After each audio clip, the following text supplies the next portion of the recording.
Face aux problèmes de malnutrition en Côte d'Ivoire, l'État a adhéré en juin 2013 au mouvement mondial Scaling Up Nutrition, (SN), et créé le Conseil national pour la nutrition, CNN, par décret numéro 433 du 16 juillet 2014. Le CNN est devenu le Conseil national pour la nutrition, l'alimentation et le développement de la petite enfance.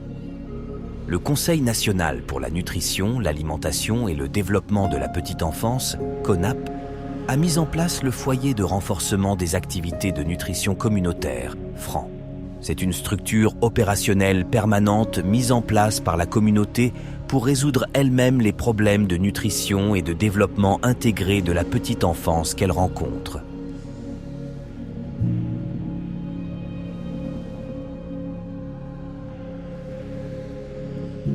Je suis M. Seydou Siaka Ouattara, je suis l'imam du village Bodé ici. Ça fait 3 ans que le FRAN est venu dans notre village. Vraiment, il y a eu beaucoup de succès. Nous sommes très contents de ce FRAN. Parce que depuis l'arrivée du FRAN, nos enfants, ils sont bien éduqués. Vous voyez un enfant de 2 à 3 ans comme ça, ils sont en train de parler le français et ils commencent déjà à lire de 1 à 10. Vraiment, ça nous fait beaucoup plaisir. Et puis non seulement ça, quand nos femmes et nos grands sœurs, nos petits sœurs, ils ont les enfants, ils les laissent au village avec les animatrices, ils vont au champ. Et ils n'ont pas vraiment de soucis. Ils savent qu'en allant au champ, laisser leurs enfants sur la main des animatrices, ils sont bien nourris. Quand ils ont faim, ils mangent. Même si l'enfant est malade, il sait qu'il y a du suivi. Et ça ne fait pas d'inquiétude à nos femmes. Ce qui fait que vraiment, nos femmes sont contentes de laisser leurs enfants aller faire leurs préoccupations au champ. Vraiment, ça nous aide beaucoup. Et non seulement ça encore, nos enfants, nos femmes enceintes, et tout ce qu'ils doivent prendre pour que leur grossesse aille bien. Et grâce aux nos animatrices, on leur montre tout ça là. Donc vraiment, nous sommes très contents de ce FRAN. Je suis Tapé Arthur, responsable du FRAN, chef animateur. Alors ici au FRAN de Bodé, on a plusieurs activités comme nous menons. D'abord, il y a l'éveil. On apprend aux enfants à écrire, à lire. Et il y a aussi les jeux que vous voyez dans le FRAN. Il y a la balançoire, il y a le toboggan, il y a le bac à sable, il y a la patte d'éléphant et même un terrain de football pour les enfants. Et en dehors de tout ça, il y a l'éducation parentale qu'on fait, c'est-à-dire les conseils qu'on donne aux parents, quelle est l'importance du FRAN, quelle est l'importance de l'activité, sinon du projet dans le village.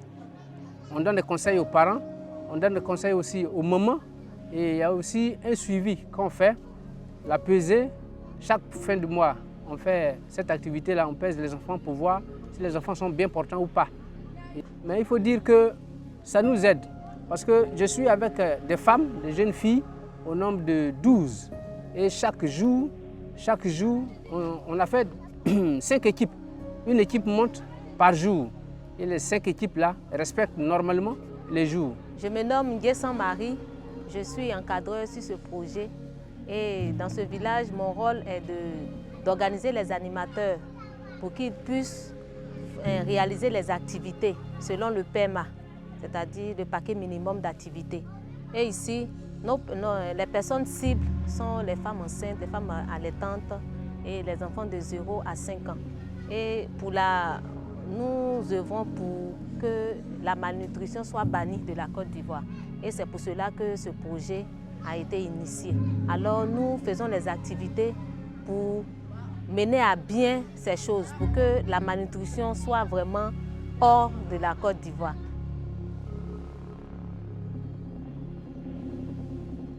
Un FRAN possède les caractéristiques suivantes: mobilisation, adhésion et appropriation par la communauté. Disponibilité de différents animateurs communautaires représentatifs de l'ensemble des sensibilités de la localité.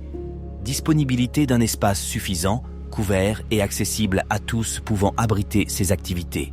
existence d'un dispositif assurant la disponibilité permanente des produits alimentaires locaux et de l'eau potable en son sein.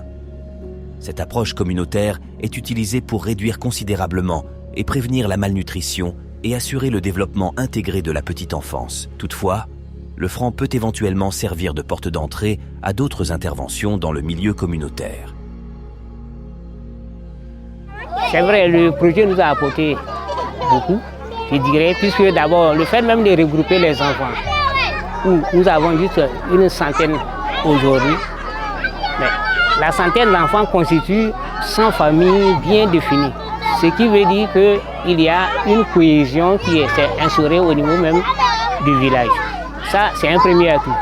Le deuxième atout est que nous avons des enfants qui étaient malnutris au départ. Dieu merci, avec le dépistage, qui est l'une de nos activités principales, nous avons réussi à corriger cette maladie, nous considérons maladie nutritionnelle. Depuis la venue de ce projet dans notre village, vraiment nous nous en sortons.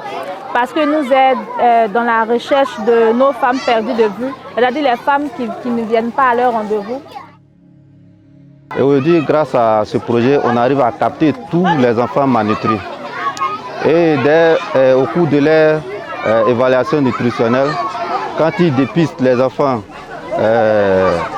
quel que soit le type de malnutrition, ils nous refait et directement nous on fait la prise en charge. Et après le centre de santé, le reste il continue sous la supervision des éléments du franc. Donc on peut dire que vraiment le projet ça a vraiment un impact positif au niveau de la santé. Vous savez, ce projet est bienvenu. Au début, ce n'était pas facile. Les parents ne comprennent pas. Étant président des jeunes, j'ai joué mon rôle de cours en cours. J'ai expliqué l'importance de ce projet. Dieu merci, eux, ils ont compris. Vous voyez ce douce qui est à côté, c'est un don de la communauté musulmane et chrétienne. Et tous se sont mobilisés. On encadre près de 100 enfants ici. Pratiquement tout le village est représenté ici. En tout cas, ce projet est bienvenu.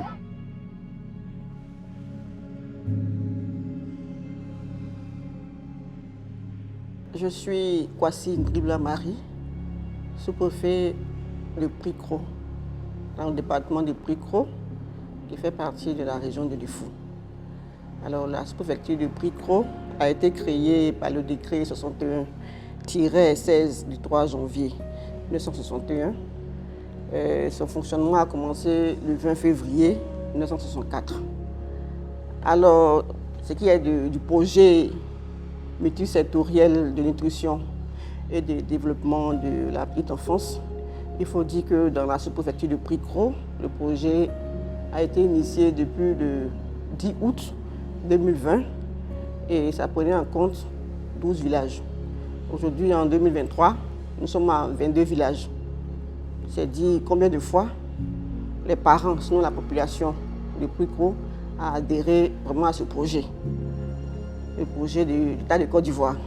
Alors, comme je l'ai dit tantôt, ça a démarré avec beaucoup de difficultés, mais avec l'implication des autorités préfectorales, des chefs de village, des présidents des jeunes, des présidents des femmes, vraiment tout le monde a adhéré.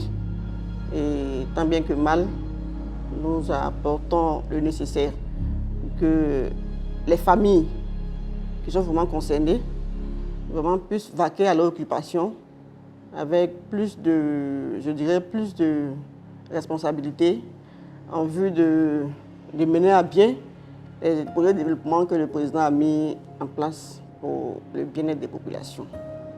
Parce que les femmes, quand elles vont au champ, les enfants restent dans les villages francs et ils se nourrissent là. Voilà, comme ça leur permet de mener à bien l'activité pour un rendement meilleur. Voilà. Cependant, nous pouvons affirmer avec assurance, comme je l'ai dit tantôt, que les communautés ont adhéré avec les activités qui se déroulent bien. En effet, avec le dernier dépistage de mai 2023, nous avons enregistré une dizaine de malnutris contre, je dirais, 200. Voilà. Mais dans l'ensemble, on peut dire que tout se déroule bien. tout se déroule bien et nous invitons par ailleurs les responsables de l'ONG EICF, les pilotes de projet, à vraiment décaisser les fonds prévus pour les AGR. AGR, entendez par là les activités génératrices de revenus des animateurs. Vraiment, c'est ça qui est la difficulté majeure sur le terrain. En effet, au niveau de Précro, nous devons retenir que le projet a démarré avec 33 villages dans le département. Et à partir du mois de novembre 2022, nous sommes passés à 59 villages. Donc 10 villages pour la sous-préfecture de Précro. Aujourd'hui, si nous devons faire une évaluation, nous pouvons juste dire que ces nouveaux villages sont à l'étape de construction des francs. Pour dire que c'est le lieu de construire les locaux francs, aménagement d'espace DPE. Alors, lorsqu'on entend la fin du projet pour le mois de décembre prochain, on a un petit pincement au cœur dans la mesure où on se demande quels seraient les résultats qu'on aura obtenus en partant ainsi. Alors, notre doléance, c'est d'inviter le projet à jeter quelques mois afin que ces nouveaux villages aussi puissent vraiment recevoir des formations des animateurs, la réalisation pratique des activités du PEMA, afin que, après notre départ, on soit rassuré de la pérennisation des acquis. Je suis très content de cette œuvre que nous avons fait ici. En tout cas, les enfants sont distraits et c'est ça qui est bon. Un enfant, c'est pas une vieille personne. Ils doivent être en groupe, ils doivent s'amuser. Et puis, il y a un autre truc que j'ai découvert ici, comment préparer pour donner aux enfants. Ça aussi, j'ai vu ça ici. Ce sont des très bonnes choses, ça.